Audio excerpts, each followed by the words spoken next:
Tuhan itu lebih dahsyat, lebih besar dari semuanya. Dia maha besar. Berdiri, berdiri. Saya jujur ya, saya kemari bukan dari panti sosial. Saya kemari utusan kerajaan sorga. Saya kemari utusan kerajaan sorga. Pendeta Risuli Lubis makin berani dan makin keren. Mungkin di dunia kependetaan di Indonesia saat ini, hanya dialah satu-satunya pendeta yang mendapatkan penglihatan surga. Ya udah nggak kaget sih, namanya juga Murtadin. Kesaksian melihat surga itu adalah hobi mereka. Nah, kali ini kita akan mendengarkan keresahan pendeta Risuli Lubis terkait nasib domba-domba yang hilang dari Bani Nasi Bungkus. Apa ya kira-kira penyebab keresahannya tersebut? Emang sih, dari analisis yang nampak di layar itu, sepertinya memang ada sedikit berkurangnya Bani Nasi Bungkus. Okelah sahabat, saya nggak mau berasumsi terus. Mungkin lebih baik kita simak fakta di lapangan. Langsung saja kita simak curhatan sang pendeta yang mendapatkan pesan, yang katanya dari surga. Memang kerinduan kita adalah membagikan firman.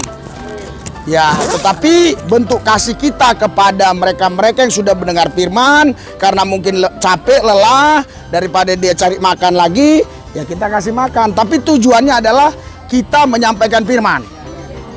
Ya. Kalaupun seperti apa yang kalian katakan tadi, jangan diimani itu ya. Kalaupun itu ada seperti apa, di sini saja saya ngomong ya. Ya, kalian jangan lari, yang penting ya. Jangan lari ya. Oke. Tapi pas ibadah, itu tanggung jawab saya. Saya akan bertanggung jawab. Kita bukan curi, kita bukan rampok. Haleluya. Ada apa sebenarnya? Terlihat sangat khawatirnya pendeta ini terhadap jemaatnya. Kemudian Risuli Lubis juga mengatakan agar jangan lari dari kumpulan tersebut. Apakah mungkin udah banyak jemaatnya yang sadar dengan tidur nyenyaknya selama ini? Saya juga nggak ngerti. Kemungkinan yang bisa saya duga, ya, bisa jadi memang para jemaatnya udah lelah untuk menunggu pembagian nasi bungkus yang bersyarat itu. Saran saya kepada pendeta ini, alangkah baiknya, kalau ada niat bagi-bagi nasi bungkus dengan tulus hati itu, nggak perlu pakai pidato berjam-jam. Karena orang lapar itu nggak butuh pencerahan atau pidatomu, tetapi mereka butuh waktu singkat. Kumpul nggak kumpul, yang penting kebagian nasi bungkus dan segera makan. Baiklah sahabat beriman, mari kita lanjut tontonin kepanikan pendeta M3 ini. Hadirat urapan kuasamu Tuhan Yesus bekerja atas kami. Roh Kudus ambil alih pesta anak domba Allah hari ini. Ambil alih ibadah ini. Supaya ada hadirat, ada urapan, ada kuasa. Sehingga mereka-mereka yang tadi lemah letih, letoy, loyo, lesu, dibangkitkan imannya. Mereka-mereka yang khawatir, bimbang, ragu, takut sana, takut sini. Mereka menjadi orang-orang yang kuat imannya. Tidak lagi takut, tidak lagi gentar. Mereka lebih takut kepada Tuhan daripada kepada manusia. Kalau ada pemerintah-pemerintah, penguasa-penguasa, penghulu-penghulu dunia yang gelap, roh jahat, iblis, setan, kuasa gelap, ilah-ilah zaman, roh teritorial beserta hati-hatinya di udara yang coba ingin mengganggu, menghalangi, menghambat pesta domba Allah hari ini, ibadah hari ini, saya usir, saya tolak, patahkan kuasa dalam nama Yesus. Kelompok tertentu, niat orang tertentu yang coba ingin berbuat jahat, kami gagalkan dalam nama Yesus. Bahkan pihak-pihak dari pemerintahan, mereka harus bersyukur saya bisa berbuat baik kepada masyarakat di sini, karena masyarakat di sini butuh mencari hiburan kan, ya contohnya orang nonton video ini lah, supaya mereka tidak buat jahat di Jakarta ini. Terima kasih Tuhan, di dalam nama Yesus kami berdoa mengucap syukur, haleluya, amin. Haleluya. Ya.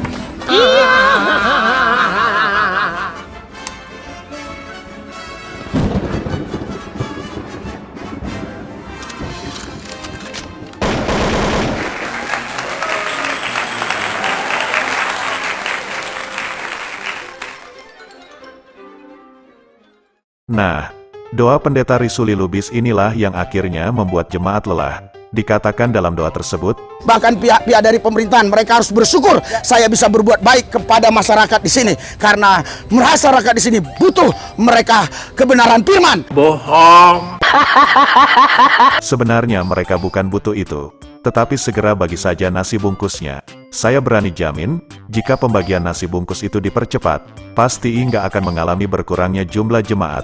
Kemudian, banyak sahabat-sahabat yang bertanya di kolom komentar tentang lokasi perkumpulan ini. Supaya mereka tidak buat jahat di Jakarta ini. Nah, bagi sahabat yang pernah bertanya-tanya lokasi perkumpulan ini ada di mana, akhirnya terjawab sudah. Kalian udah dengar sendiri kan lokasinya. Buruan cari dan samperin dah. Segera daftarkan diri Anda sebagai pasukan nasi bungkus yang baru. Ups, maaf, hanya bercanda. Siapa yang tahu Paulus matinya kenapa? Oke, yang Bani Kedar yang mungkin baru percaya Yesus ya mungkin nggak tahu ya. Yang sudah lama-lama percaya Tuhan, yang sudah banyak baca Alkitab ya. Oke, saya stop dulu ya sahabat. Pendeta ini masih saja pede mengatakan bahwa ada orang-orang baru dari Bani Kedar yang baru ikut kumpul di situ untuk mengenal Yesus. Padahal udah jelas nyata, kalau jumlah orang dan orang-orangnya pun masih sama seperti dengan yang sebelum-sebelumnya. Bahkan bisa saya bilang, malah jumlah pasukannya saat ini terlihat berkurang. Sungguh luar biasa pendeta Risuli Lubis ini membuat skenario, yang seakan-akan jumlah pasukan nasi bungkusnya bertambah. Mengapa saya bisa bilang bahwa jumlah pasukan nggak bertambah? Ya, karena pendeta Risuli Lubis nggak pernah mengadakan sensus dan nggak pernah tunjuk bukti data kalau ada Bani Kedar terbaru. Apa bukti yang bisa dipercaya kalau di perkumpulan tersebut ada bertambahnya pasukan dari Bani Kedar? Jadi saudara tahu nggak siapa yang pertama kali nanti masuk neraka? Artinya orang yang sudah ngomong Yesus Tuhan, ya dia sudah percaya Yesus itu Tuhan. Ya bedalah dengan orang yang lain ya, yang sama sekali nggak percaya bahwa Yesus itu Tuhan. Tapi orang Kristen lah, orang Kristen ya. Siapa yang nanti pertama kali masuk neraka? Orang Kristen. Susah ya? Oke ya. Ada yang bisa? Iya. Bukan yang pertama kali masuk neraka. Iya. Nah ya. Nanti kalau saya buka kalian kaget ya. Saya akan baca ya. Ya, saya akan baca ini yang pertama kali nanti masuk neraka. Ya, nah nanti ya. Nah, tetapi orang-orang penakut. Ini dia di ranking pertama dibuat, di barisan pertama di Yohanes 21 ayat 8. Tetapi orang-orang penakut, orang-orang yang tidak percaya, nomor 2 orang-orang keji, orang-orang pembunuh, orang-orang sundal, tukang-tukang sihir, penyembah-penyembah berhala, dan semua pendusta, mereka akan mendapat bagian mereka di dalam lautan yang menyala-nyala oleh api dan belerang. Inilah kematian yang kedua. Jadi saudara, jadi orang penakut ini ditaruh di bagian depan. Ya, haleluya, haleluya. Ngeri ya? Ngeri ya. Kira-kira pendeta ini sadar nggak dengan perbuatannya selama ini? Cocoknya peringatan Bible itu ya buat pendeta ini sendiri. Kita pikirkan, oh pasti penjina, perampok, pencuri, penipu, kan gitu. Ternyata orang-orang penakut. Saudara-saudara, heran tidak? Engkau melihat pendeta masuk neraka? Saya kasih tahu, tidak heran. Di dalam neraka banyak pendeta. Sangat kasihan ya.